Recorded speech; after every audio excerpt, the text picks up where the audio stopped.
একটা মানুষের গায়ে যখন আগুন লেগে যায় তখন ওই মুহূর্তে গায়ে কাপড় রাখাটাও যেমন বিপজ্জনক, আবার গা থেকে কাপড় খুলে ফেলাটাও বিপজ্জনক। কথাটা শুনতে খুব ফানি লাগলো না? অ্যাকচুয়ালি এই ঘটনার সঙ্গে আমাদের জীবনের অনেক ঘটনা আছে রিলেটেবল। আমাদের জীবনের সঙ্গে অনেক পশু জড়িয়ে থাকে। পশু না, কি বলা যায়, ইতর প্রাণী। ইতর প্রাণী, যাদেরকে আমরা আত্মীয় স্বজন বলি আর বন্ধু বান্ধব, রাইট? হ্যাঁ, বন্ধু বান্ধব বলি। তো এদের কাজই হচ্ছে আমাদের পিছনে কাঠি করা। এরা মূলত আমাদের জীবনে কিছু উন্নতি হোক এরা চায় না।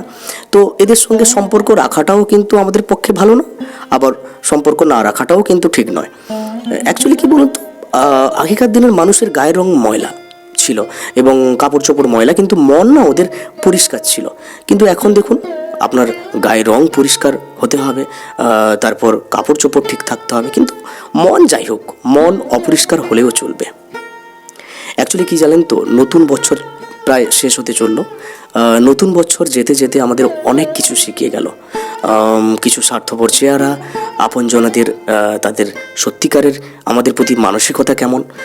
তাই নতুন বছর আসছে, একটু সাবধানে চলতে হবে। মানে হাসি মুখে সবার সঙ্গে হাত মেলাবো, কিন্তু ভালোবেসে কাউকে বুকে টেনে নেওয়া যাবে না। মানে মানুষের এখন কি বলুন তো, মান আর হুঁশ বাদ দিয়ে আর সব কিছুই আছে, মানে আমিও তার মধ্যে, কিন্তু হ্যাঁ, সাবধানে একটু চলবেন। ধন্যবাদ।